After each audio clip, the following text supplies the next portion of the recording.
coverage of the attack on America. An attack on America. Oh my God! Oh my God! Terrorist strike in New York and Washington. Thousands are killed, millions more frightened.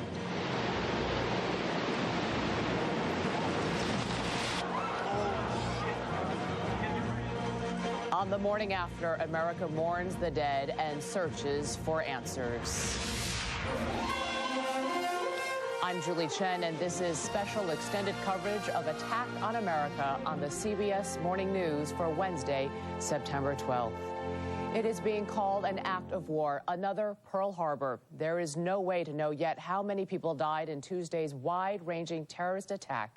Here is the latest.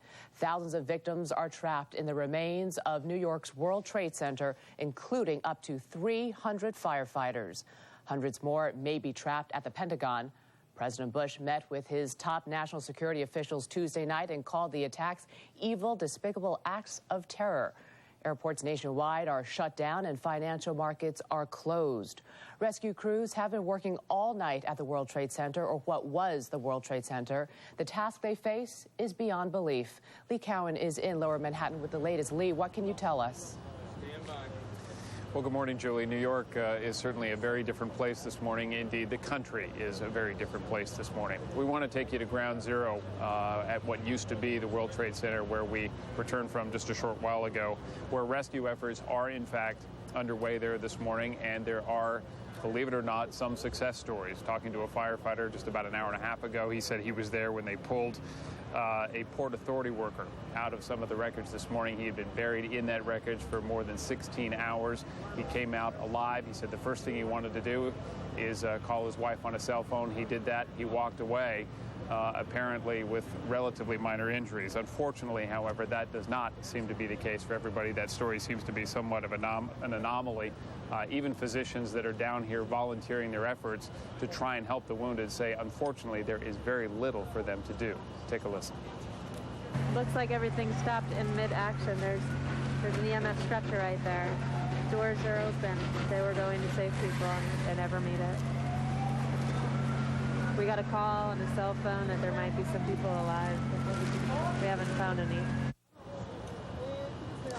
So far, the estimates for the casualties are in the thousands, but that is about as specific as anyone can get at this point. Doctors, for the most part, are really treating injuries that the rescuers are receiving at this point. And the grim statistic is that there are far more dead than there are wounded at this point. And really, the numbers have only begun to trickle in this morning. Julie. Lee, can you give me a sense of the mood where you are? I know that driving in this morning in the middle of the night, it was a very eerie feeling going through town, but give us a sense of what the mood is at ground zero where you are. You know, it's hard to describe, Julie. It's shock, it's disbelief.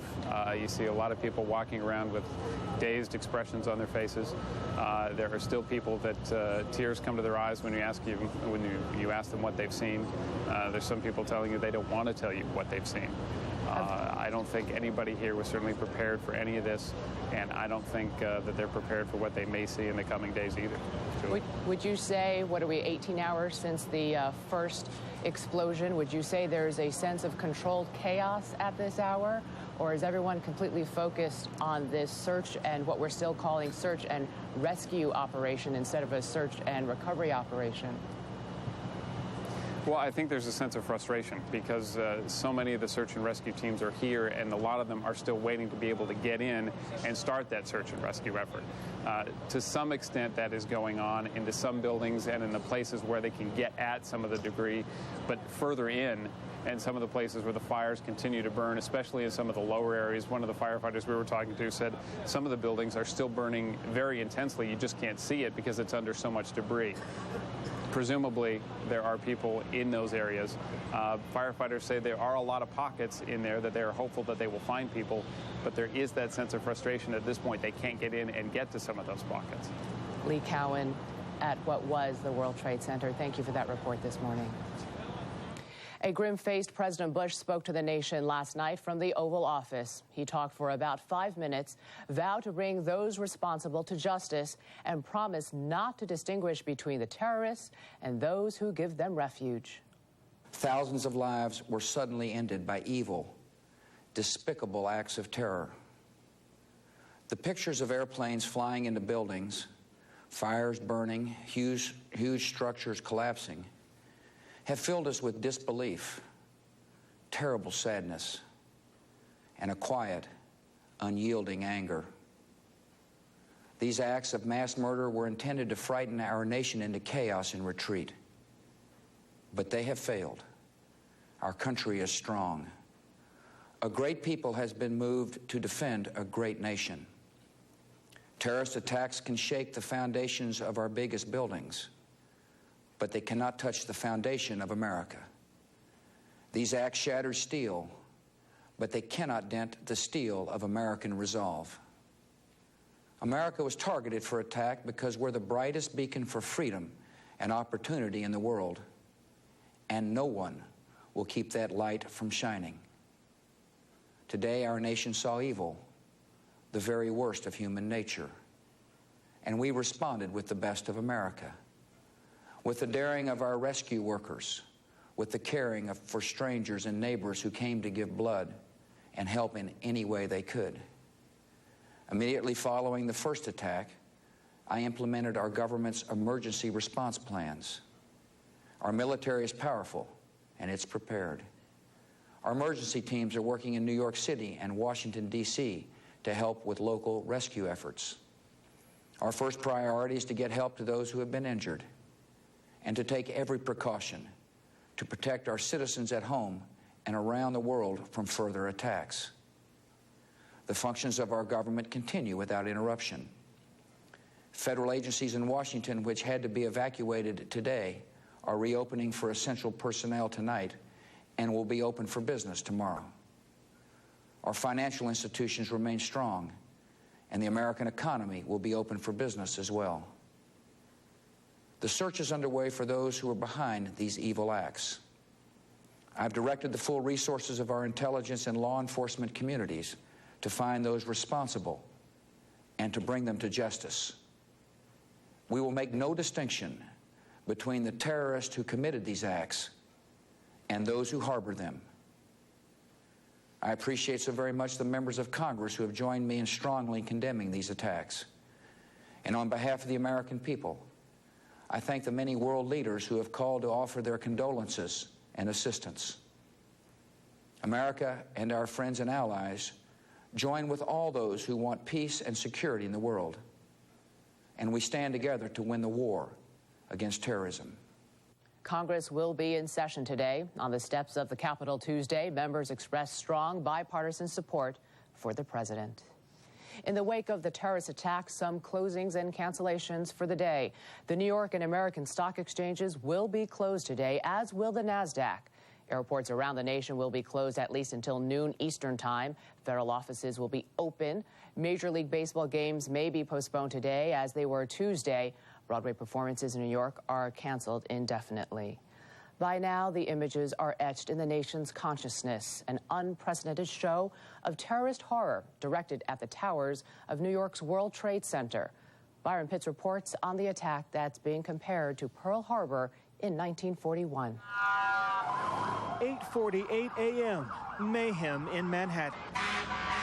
We saw a plane coming very low, and everyone said, wow, that plane is very, very low. Come on, guys, keep moving. I was walking to work, and all of a sudden, I see a jet crash into the first tower. An American Airlines flight loaded with 92 people crashes head-on into the North Tower of the World Trade Center. And then we heard the crash. We ran to the window. Into the building. It went into the Trade Center. We hit the Trade Center. We saw the shrapnel fall, and then we said, get out. And minutes later. There's another one. Another plane just hit. Right. Oh, my God. Another plane has just hit. I heard a roar, and I looked around thinking that it had to be a helicopter, and I looked up, and I saw the second plane hit. What the hell is that? A second commercial plane, a United Airlines jet, also hijacked, carrying 65 people, plows into the South Tower. First one we thought was an accident. When we heard heard there was a second one, we definitely thought it was terrorism. On the ground, witnesses could not believe their eyes. 70 stories up with the building burning, reason gave way to desperation. New York's bravest never had a chance. We really never even got to that close to the building. An explosion blew and it knocked everybody over. Less than an hour later, the South Tower came crumbling down. It collapsed. The top floors collapsed down. I saw it blow and then ran like hell. Thank God. I'm 69, but I can still run. But it was far from over. Tower 2 collapsed into Tower 1. Within minutes after that, we were ordered out. When the dust settled, signs of life started to emerge. Chaos. It's just chaos out here. It really is. So the Twin Towers fall. It's amazing. It's crazy. I can't believe this shit is happening. I really can't. It's nightmares. Armageddon right here. This was the worst act of terrorism on U.S. soil, but not the first attack on the World Trade Center. 8 years ago, terrorists set off bombs in the basement in an effort to take down the two towers. They failed. Mission accomplished. I tell you what, it's a sad day for America. It really is. Firefighters and police officers and paramedics by the hundreds stood by, many of them feeling helpless. There was nothing they could do at this point because the building was still unsecured. Our main priority is to get in, do a search and rescue, look for survivors, and then clean up what's left. And we can't do that until the building is deemed safe. Ankle deep in debris and despair, rescue workers waited. Some had relatives of their own inside. One police officer told me her sister worked here on the 40th floor, due in at 9 a.m. She was always early, she said. Always. A sign on a paramedic's van spoke volumes. We know we have some of the major brass of our department missing. We're trying to find them, too.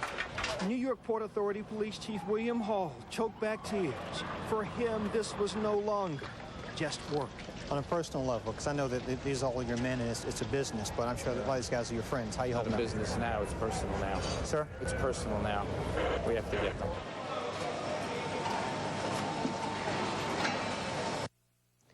As many officials concede, it could be weeks before we know how many died in the deadliest terror attack ever waged against the United States.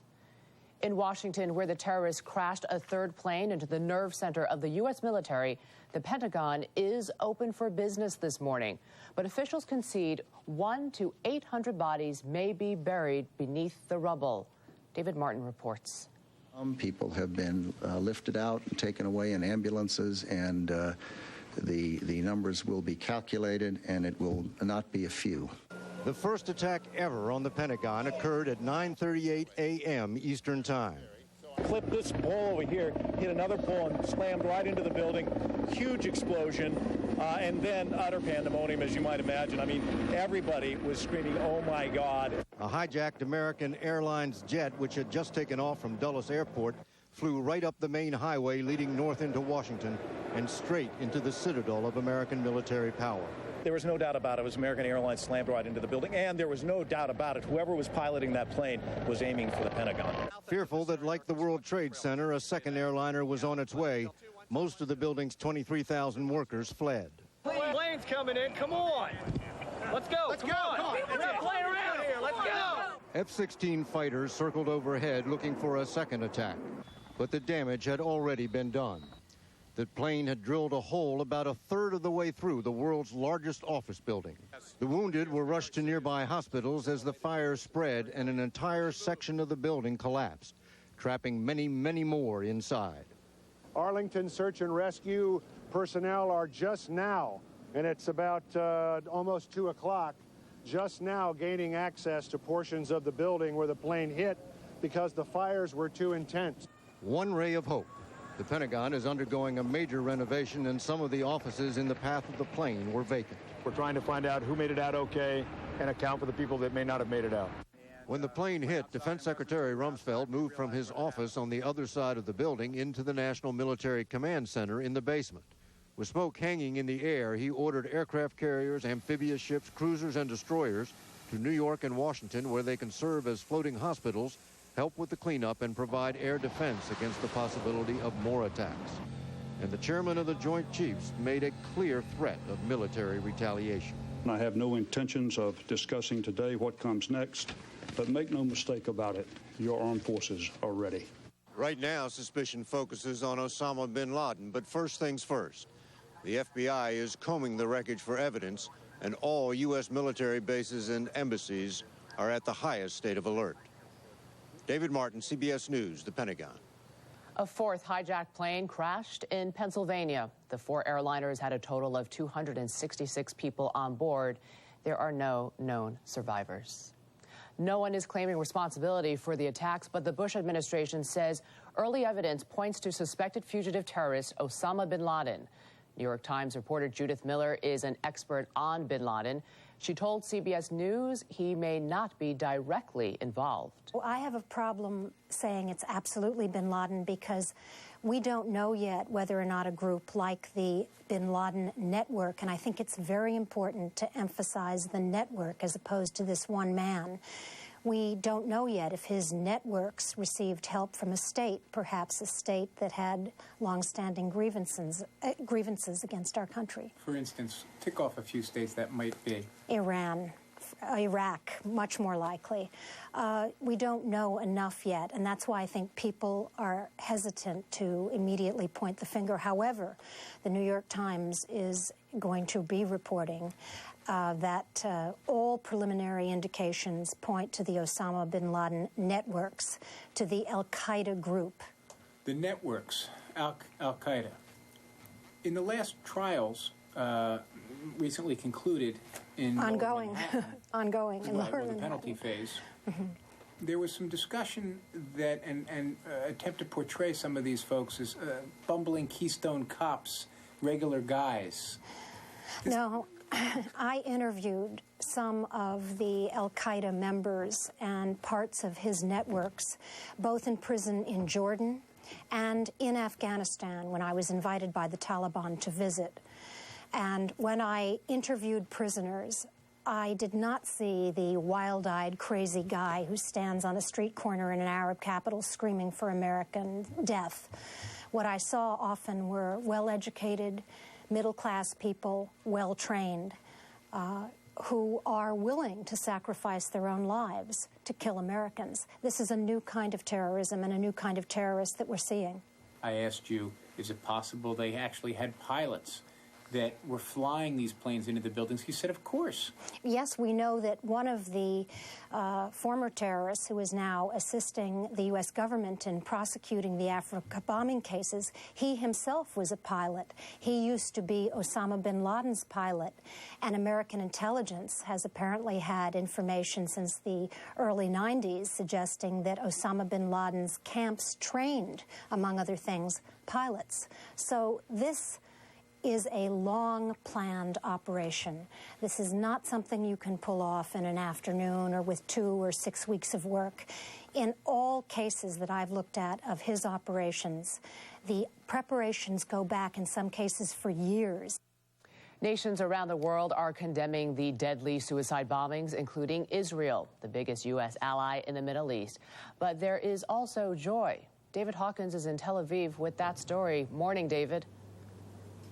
Good morning, Julie. There are pockets of celebration in the Middle East over America's tragedy.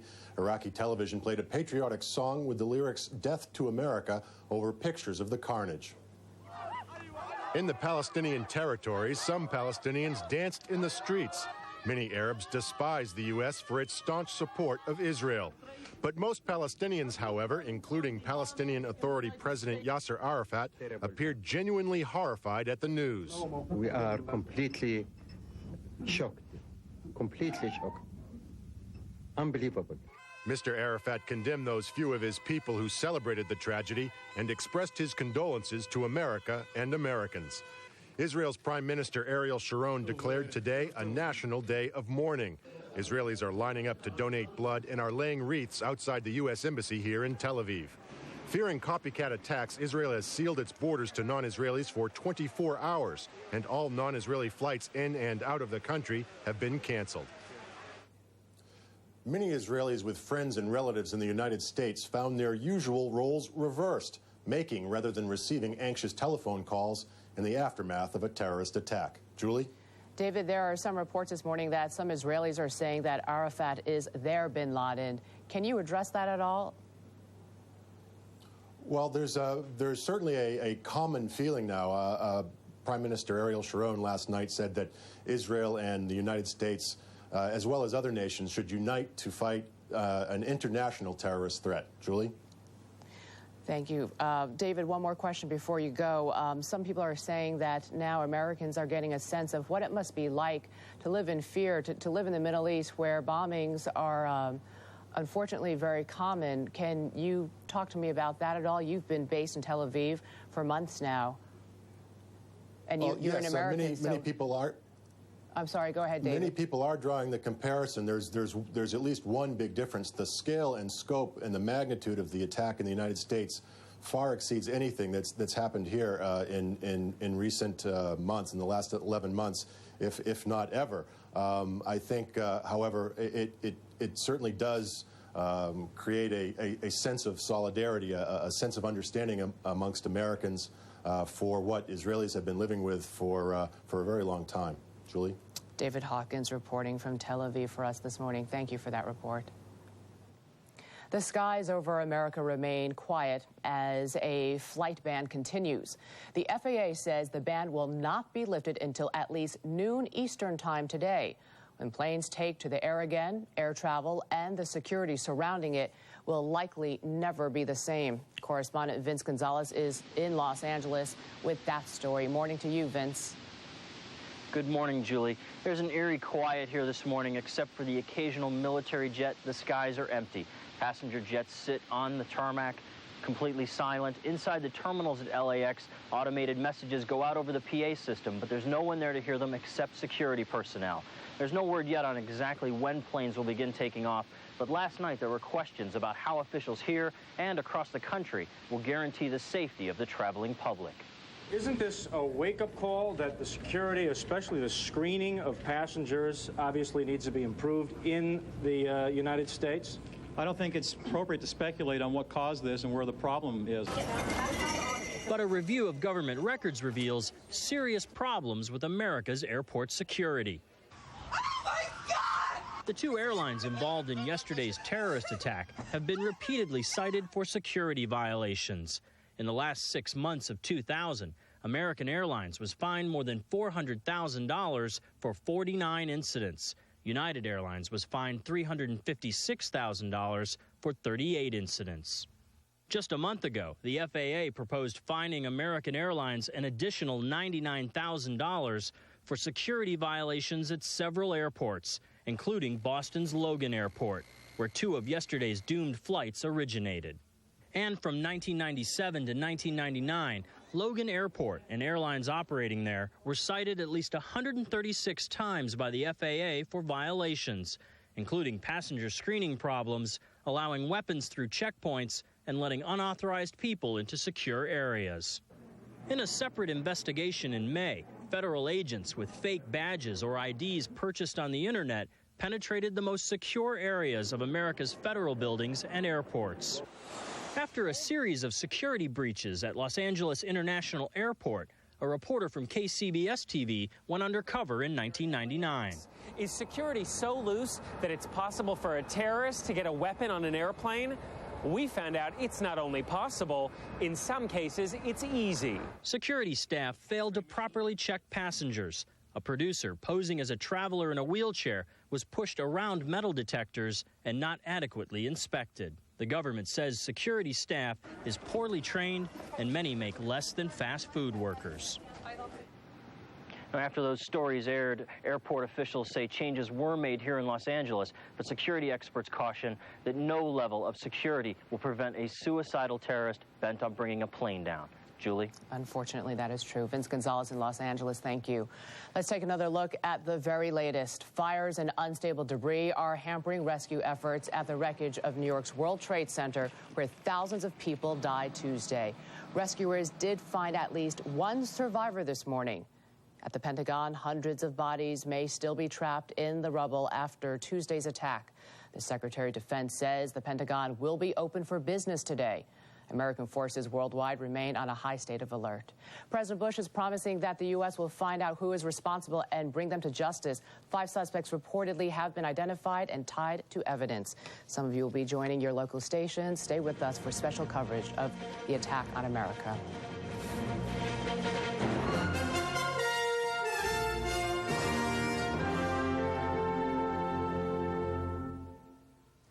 In the hours after Tuesday's attack, dozens of world leaders offered their condolences. Among them, Russian President Vladimir Putin. Elizabeth Palmer has more.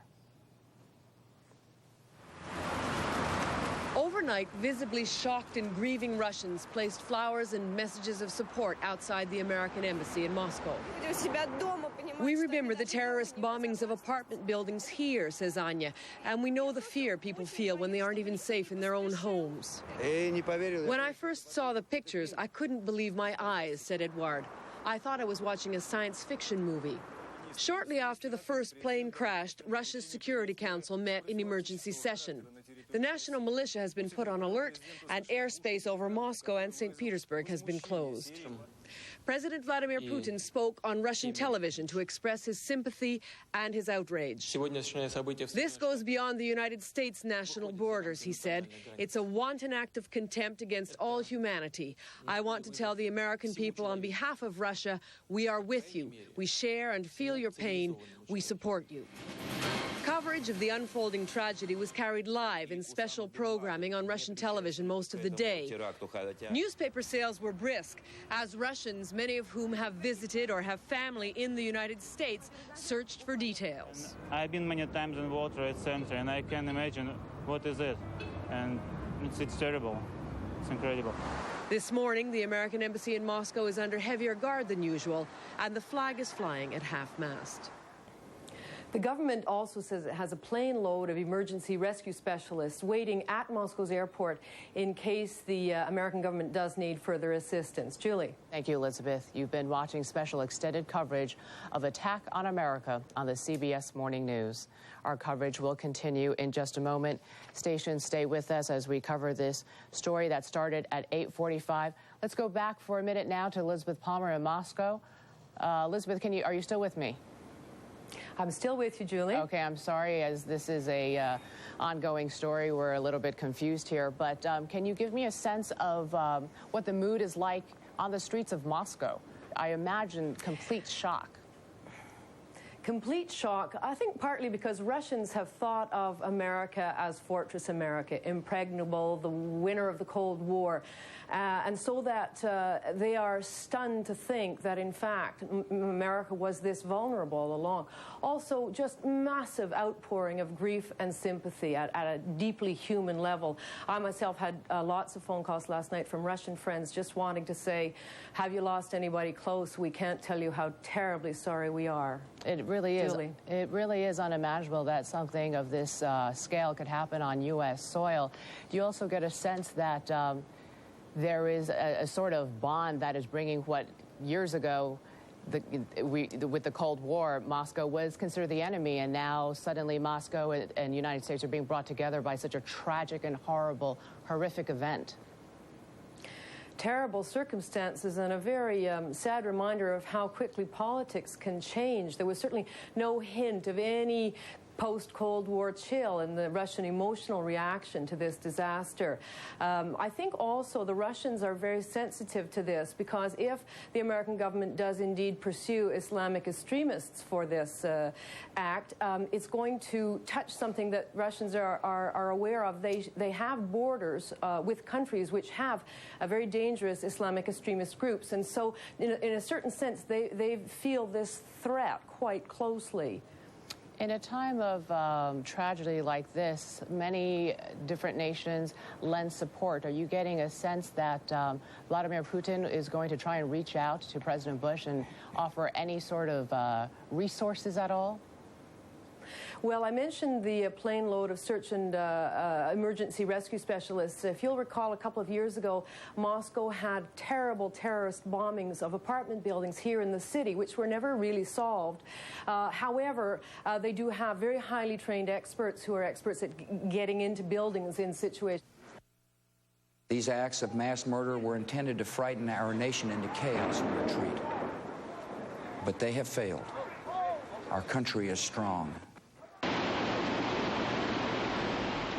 America is waking up to a new day following the worst attack ever on our soil. The grieving continues this morning, as does the hunt for those responsible. Good morning, everyone. I'm Carrie Connolly. Thanks for joining us today. And I'm Scott Wally. Good morning from me.